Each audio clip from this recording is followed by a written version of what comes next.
des Aigles, où vous allez dans quelques instants assister à la présentation des rapaces.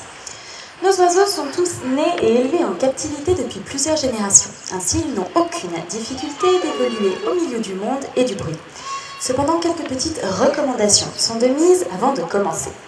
Tout d'abord, je vous demanderai de ne pas essayer de toucher les oiseaux au moment où ils passent près de vous. Laissez-les faire, ils ont l'habitude, vous ne risquez absolument rien tant que vous ne caressez pas un rapace. La deuxième chose concerne plutôt la fin du spectacle, au moment où nous allons passer les plus gros d'entre eux. Ils ont l'habitude de nous repérer au mouvement. Ainsi, si vous ne voulez pas qu'un aigle ou un vautour vienne vous rejoindre alors que ce n'était pas vraiment prévu au départ, je vous demanderai de ne pas vous déplacer sur l'aire de spectacle. Si ces deux consignes sont respectées, ce dont je ne doute absolument pas, tout va très bien se passer. On va d'ailleurs tout de suite commencer pour se mettre dans le bain par des espèces de faucons qui font partie des plus petites espèces du monde. Il s'agit du chimango, en haut de l'aire de spectacle, un oiseau latino-américain. Il est accompagné de 3 faucons cresserelles, des oiseaux de notre région que vous pouvez trouver sous le nom de criblettes. Ailleurs en France, ils se font plutôt nommer Saint-Esprit, pour la faculté qu'ont ces oiseaux de voler sur place au-dessus de leur proie. Ces deux espèces ont en commun de nicher en plein cœur des villes et des villages, car c'est plus souvent l'oiseau que lui-même qui choisit sa destination finale, le chimango et les cresserelles.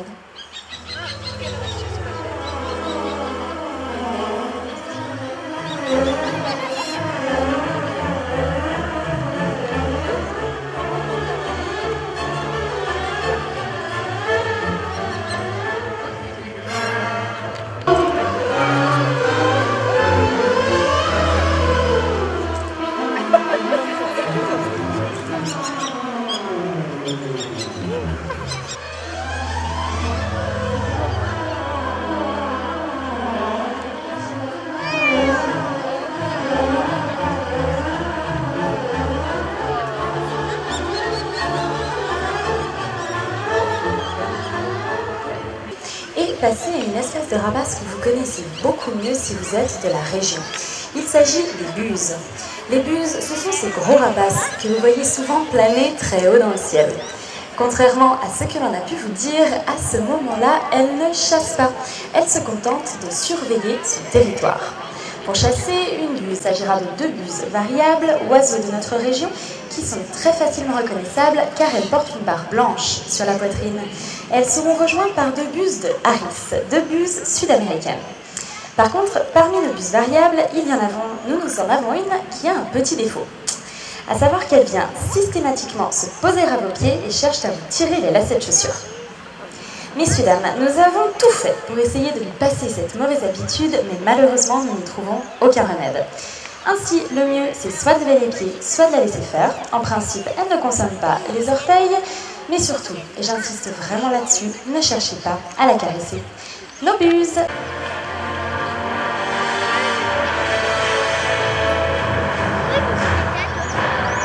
Rentrez ces buses et profitez avec la buse variable qui allait se placer sur la palissade en bas pour vous démontrer que le système d'attache que vous trouvez sur les parcs et que vous comprenez souvent assez mal ne sert en réalité pas à priver les oiseaux de liberté, mais plutôt à éviter qu'ils ne s'attaquent entre eux car ils sont et restent des prédateurs carnivores. Nous allons donc demander à ces buses d'aller d'elles-mêmes se faire rattacher derrière. Elles pourraient aller n'importe où ailleurs, mais pourtant, vous allez voir qu'il s'agit bien sûr du faucon. Du faucon, retenez tout d'abord que c'est le plus rapide, qui peut atteindre environ 300 km/h au moment de son piqué final.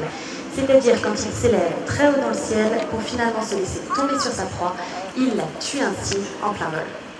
Aujourd'hui, nous n'allons pas vous démontrer une scène de chasse, mais plutôt la simuler, à l'aide d'un mannequin de cuir que l'on appelle un leurre. Tout le travail du fauconnier sera de faire tournoyer ce leurre autour de lui et de le retirer à l'oiseau juste avant que celui-ci ne l'attrape. C'est le plus vieil exercice de fauconnier puisqu'il est pratiqué depuis des millénaires. Admirez le vol tout à fait particulier de ce rapace.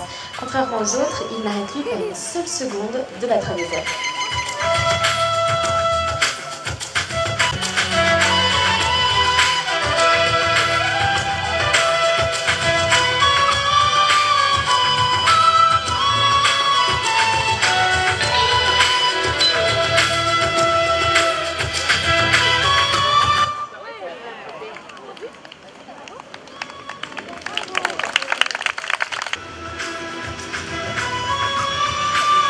ouvriers, mais il s'agit bien sûr des nocturnes.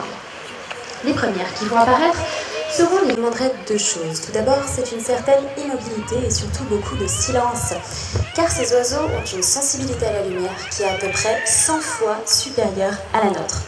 Par exemple, ils peuvent repérer la lueur d'une allumette à plus de 3 km de distance en pleine nuit.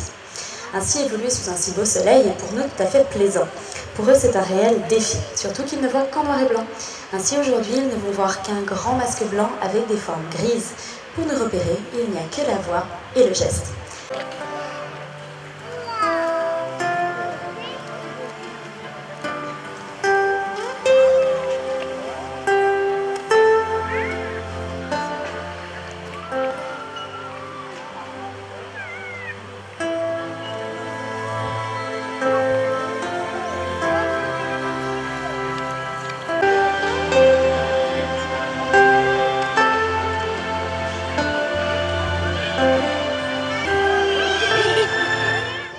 Très grande utilité, autant pour nous fauconniers mais surtout pour vous public.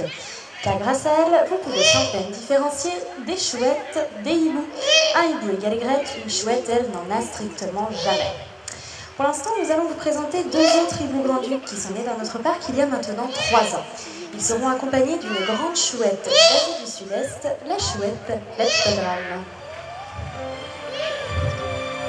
Vous pouvez faire toutes les photos que vous voulez, mais surtout ne cherchez pas à la caresser.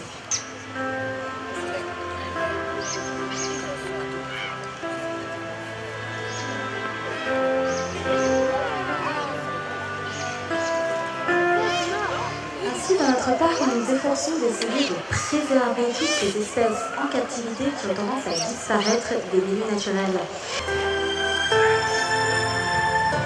C'est rentrer ces derniers nocturnes pour passer, quant à nous, à une espèce pour laquelle vous êtes sans doute tous venus. Ils ont fait l'objet de toutes les légendes. On a dit d'eux qu'ils tuaient les moutons, voire même qu'ils enlevaient. Les oiseaux sont bien plus sympathiques et nous allons vous en faire la démonstration à l'aide d'un tableau tout à fait particulier. Les aigles, dans la nature, sont des oiseaux particulièrement solitaires qui se retrouvent en groupe, enfin précisément en couple, uniquement pour la reproduction. Ainsi, faire se tolérer 4 aigles adultes sous un si petit territoire relève de beaucoup de travail, mais surtout beaucoup de patience.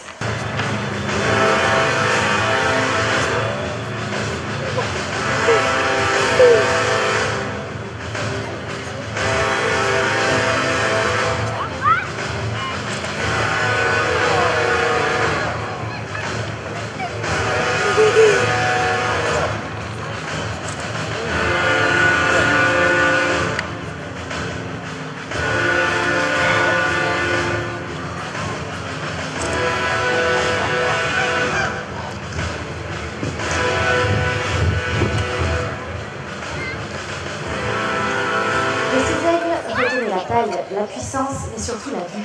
Elle est réellement impressionnante. Ils peuvent repérer leur fauconnier à plus de 5 km de distance en plein ciel.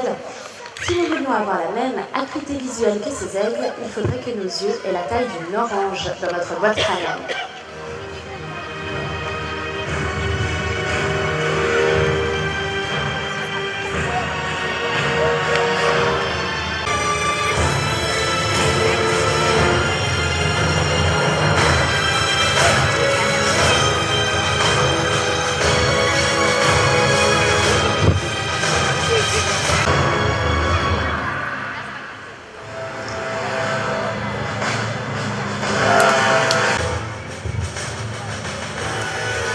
Ce type d'aigles sont des aigles pêcheurs et ce sont les plus menacés au niveau mondial. Ceci pour 2 raisons.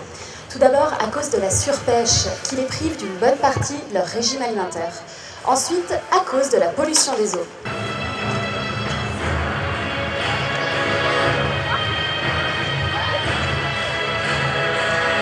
Nous allons pouvoir commencer tout doucement à les rentrer.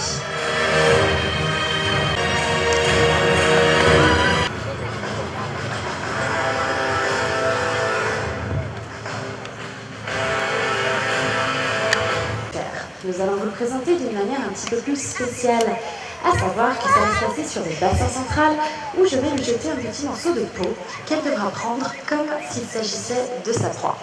Alors, nous pourrions le faire sur du poisson, mais malheureusement, nous sommes un petit peu trop près du lac. Et nous ne voudrions pas que notre oiseau prenne l'habitude d'aller s'y servir tout pour obtenir sa nourriture. C'est donc Laure qui vous présente ce magnifique pigargue vocifère.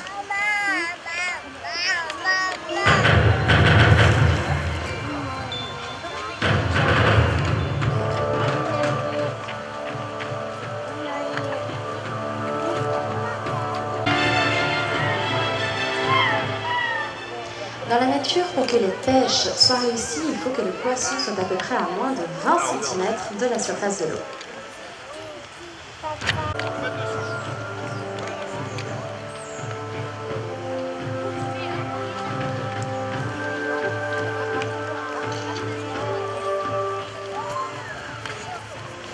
Il se contente d'effacer les traces de la mort. Vous aurez tous reconnu les vautours. La première qui va tout de suite passer près de vous est une femelle vautour de Rupel, prénommée Zella, qui fait à peu près 6,5 kg pour 2,30 m d'envergure.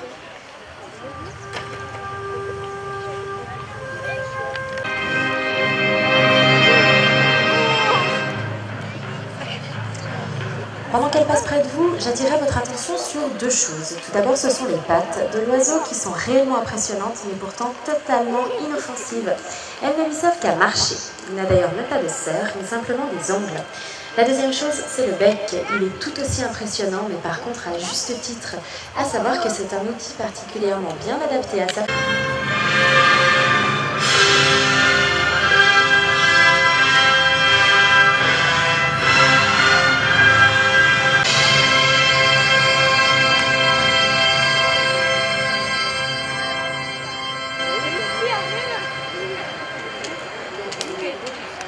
Les prochains oiseaux font un réel trait d'union entre l'Europe d'une part et l'Afrique de l'autre, et en l'air de petits morceaux de viande qu'ils devront prendre comme s'il s'agissait de leur proie. Vous allez voir, l'agilité des oiseaux est réellement impressionnante. Les Milans.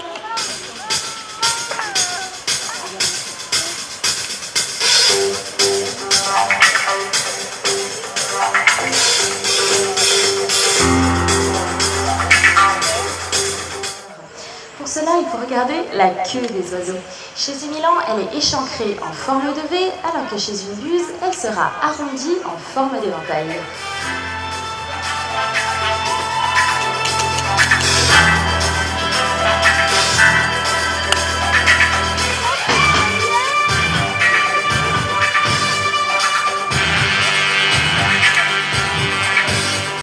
Les premiers qui vont nous rejoindre feront partie des plus petits vautours du monde, à savoir les vautours Ora, Urubu et Percnoptère.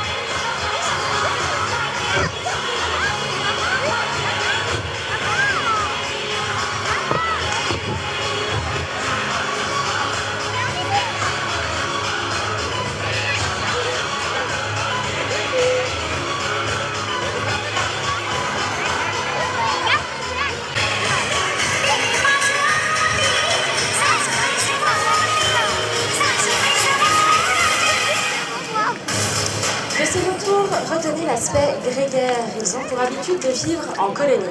Une colonie est constituée de plusieurs centaines d'oiseaux qui se réunissent autour d'une cérémonie que l'on appelle la curée, où ils vont manger tous ensemble une carcasse de charogne.